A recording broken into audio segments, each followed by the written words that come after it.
Hey, fight fans.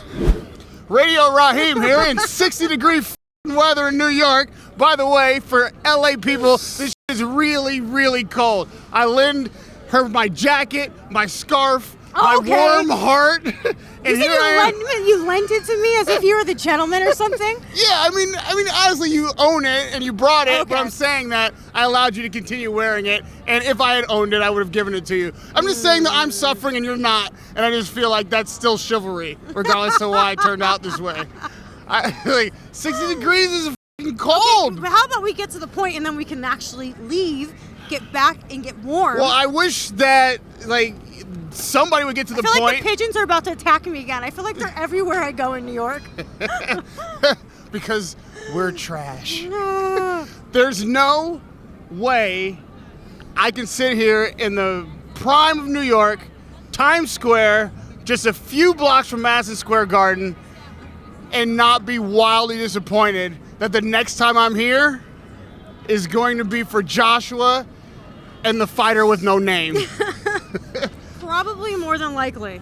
No, of course. Of course. Who else is going to step in within, 5 weeks notice and take on the heavyweight champion of the world? I mean, more than likely, nobody. As much as I would love to say that I would love to see Dylan White or Luis Ortiz, I highly doubt, within 5 weeks notice, either of them are taking the fight. Right, and to be fair, I said the fighter with no name because we have to assume that there's no way Big Baby Miller is going to make this fight.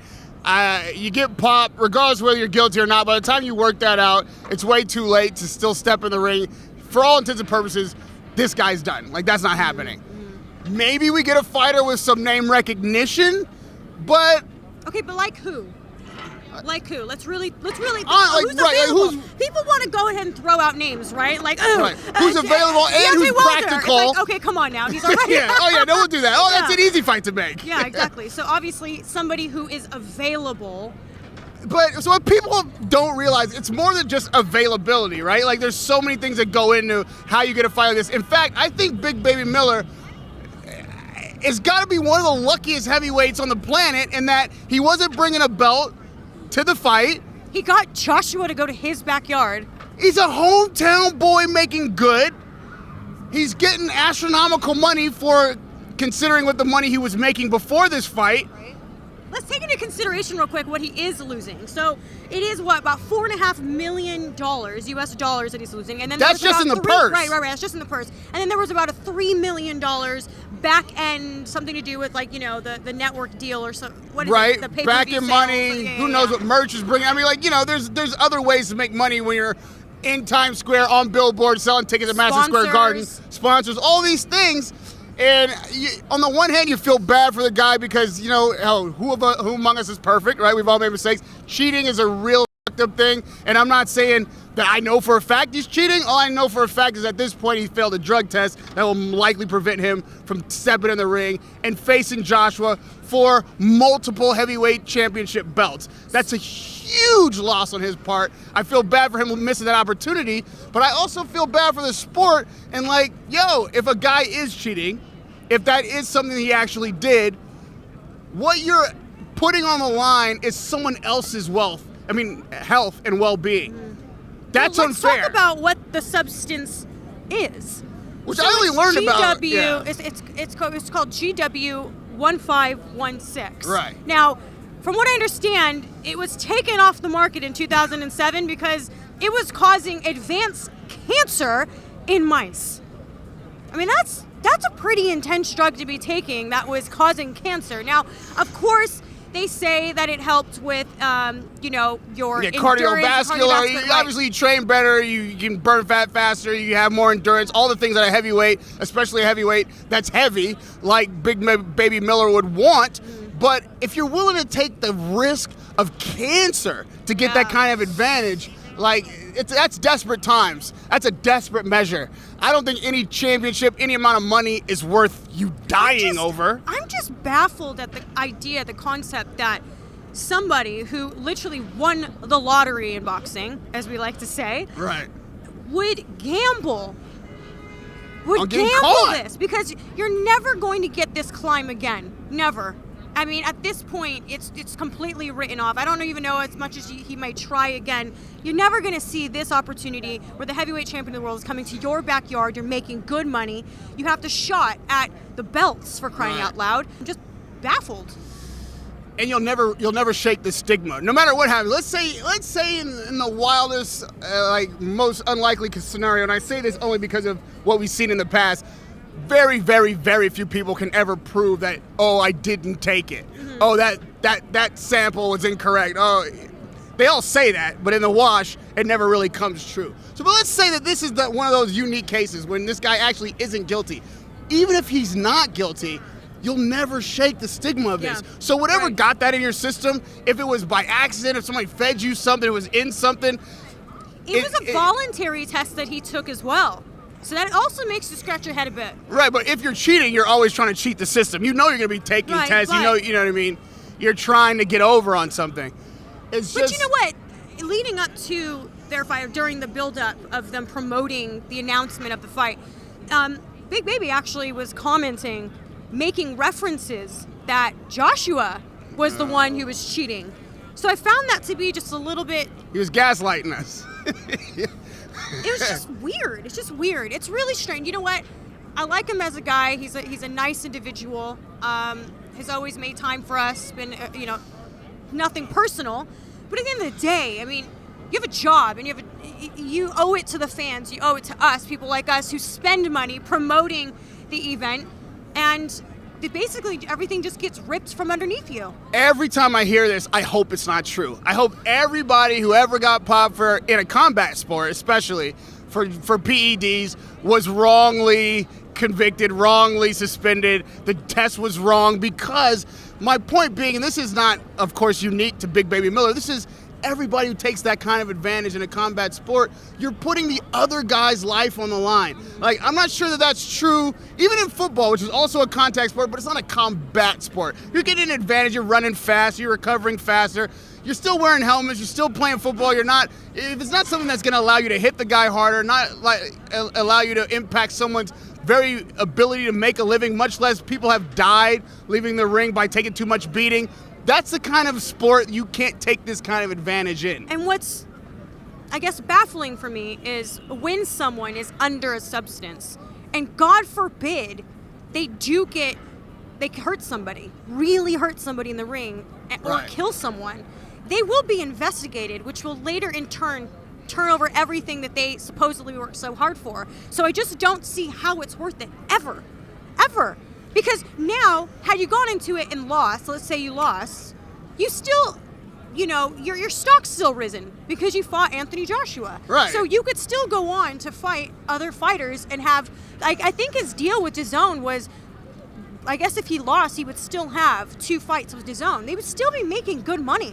Right, he's making good. Would have been making good money in just a month or so from now. I mean, that's life-changing money. Like $4 million plus, and all these kind of back-end things we were talking about. It's life-changing money. So I hope, for his sake, if it really was just a desperate measure and he made a mistake, that he can recover. I don't wish harm on anybody. I'm talking more to the fans now and more to our colleagues. Just like the amount of risk that you're taking, not just for yourself getting cancer, but the amount of punishment you can impart on somebody naturally, much less when you're enhancing your physical ability beyond what it is humanly natural to be able to produce. Like Freddie Roach said to me today, it's attempted murder. Like that, I know that sounds extreme, that sounds crazy, but if you really think about what's on the line, that's not that far-fetched a statement. So, we're not trying to indict anyone, either one of us. We know only that this drug test came back the way it did, and hopefully he's one of the few guys that gets cleared. But for the guys who don't, for the guys who are cheating, if that's him, and even if that's him, we just can't tolerate this in the sport anymore. At the very minimum, should be a lifetime ban. Right. It should be a lifetime ban, and people would stop. Mm-hmm.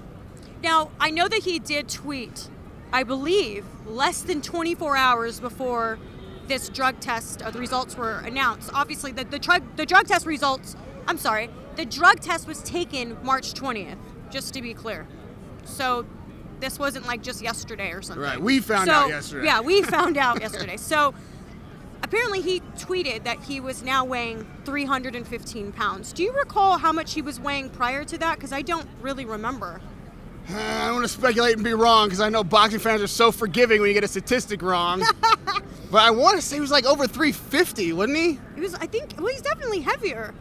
I don't know. I just pulled that off the top of my head. I'm not obviously, really as you know, sure. the drug also aids in helping with people who are overweight. Right. So, yeah. and then he put that, but the tweet apparently is gone. The tweet was deleted. Yeah, well, so's the fight. So I guess we just got to pivot now to who might be taking his place, because I'm certain somebody will. For me, I'd say the most likely opponent, and this sounds like an outside shot because nobody's talking about it, but Derek Chisora. Like, he made a good showing against White. I think the White fight... It depends on how he does this weekend. He is fighting this weekend. Right, of course. Everything hinges on that. He can't get beat this weekend and then still expect the fight. But I think if he does well, like especially if he does really well and gets a knockout or something like that, he's a perfect guy in line for this. He's got enough time to train. He's obviously already fit. He's just coming off a fight. He could roll into New York. It's all about Joshua anyway. You don't have to have that much name recognition here to sell that fight. But the guys who we want to see that might be a bigger sell, I think are all a bigger sell in the UK. They're not looking to waste a White Joshua rematch on New York City. Like the Londoners, the British, the UK fans, they're going to pack any house for that. Although I'm pretty sure if the number was right, that Dylan would take the fight. Yeah, but how do you make the number right here when over there it's worth so much more? They've already sold 17,000 seats. From what I recall, they have about 3,000 seats available left, which isn't bad. Granted, yes, would everyone have liked it to be a sellout at Wembley? 100%. But given the circumstances, I think Dylan would actually like this to be, a fight he has here in the States as well. I mean, it is the mecca of boxing. It is New York City. It is the Madison Square Garden we're talking about. So I don't see how he wouldn't jump at the opportunity. Yeah, I guess if the money was right, there's no question about that. I just don't think they're gonna. I just don't think they're gonna put that fight on here when they could build that fight on its own in its own promotion in the UK and make everything proper and right for that environment. Well, in a perfect world, they would love it to be in the UK, but given the circumstances, Dylan White still doesn't have an opponent. So I can see him being a front runner at this point. Although it has been reported that Eddie Hearn has said that Anthony Joshua has made Luis Ortiz his preference. Which is kind of split the difference between the two of our predictions. Mine is a real outside shot that maybe that could happen. I could see that happening. Yours is like a real, that's the perfect thing, but it's not happening. So Ortiz is struck right there in the middle. Yeah. And it's still a dangerous fight. Luis Ortiz is still a dangerous fight. So it's not like, if Joshua takes a Luis Ortiz fight last minute, kudos. Right. Because that's a pretty intense. I understand that he has been preparing for Big Baby, but still, nonetheless, it is always a bit different when you're depending on the opponent and how your training camp. They're both stocky. They're both shorter than him. I don't think it's that big an adjustment. Although you can certainly make an argument that Luis Ortiz has a lot more experience and skill level than Big Baby Miller has displayed to this point. I'm not sure if this is enough time for Ortiz to get ready for this fight. I realize we're over a month out. 6-week camps are not unheard of. But for a guy like Ortiz, if the money's to be right, in he'll shape, take it. But okay, whether almost anybody will take it if the you money's would. right. If the money's right, I'd take it. You said you would. Of course. And the money doesn't even have to be that right. It just has to be kind of okay. I'll run around the ring until he knocks me out. It's fine. But the question isn't just who would take it, because I imagine, especially with the money right, with that caveat, just about anybody would take it. But what's the right choice? Let's put ourselves in the Joshua Hearn camp. Who are we picking? Who's right for Joshua in this situation? Because we realize it's still a showcase. We're not really looking for a barn-burning kind of 50-50 fight. We're looking for a chance for Joshua to show the American fans who he is and really show off against somebody that he can look good against. Right. Who's that fight? I don't think there's many options right now. It's unfortunate. These things are going to happen. It's either going to be a Dylan White or a Luis Ortiz jumping in at the last minute, saving the day, or it's going to be somebody who's top 10 that we've never heard of from a different country. Right. That's like that. I think that's more than wildly likely, right. possible. They're like, when you read like, who? Oh, fine. Right. Okay, and they're fine. out there. There's plenty of them there. Yeah. Willing to jump in for, $1 million. Yeah, $1 million, like $1 million. $1 million.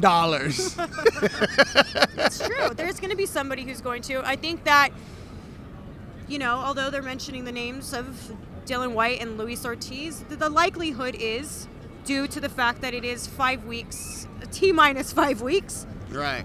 That it's probably going to be somebody that we may not necessarily feel is Madison Square Garden worthy, but Right. It's going to do. And you can't be mad at Joshua for any other reason aside from the fact that he's just trying to go through with the fight that he was or has been training for. And to be fair, covering this fight game as long as you have, we've all seen that last minute guy that you didn't expect to ever get a fight like this to step in, and all of a sudden you're in for like a long night. And you didn't expect to have to fight this guy. You thought he was going to be an easy win, and he sees like the Joshua pot at the end. That right. was a tougher fight than most people expected. Yeah, and that can happen here just like it happened there, and worse. Like, guys can get upset in situations like that. So I'm still going to be here June 1st. I'm certain you're still going to be here no matter who the opponent is. Let's hope for one we want to see, but no matter who it is, there's always a chance, especially in heavyweight boxing, on any given Saturday, anybody can fall. Radio Rahim here with... Bye, fight fans! Wait, how do you say goodbye? You say bye, fight fans, too? Yeah, I said, hey, fight fans. And then... Bye, fight fans. Radio Rahim here with Michelle Joy Phelps. Bye, fight fans.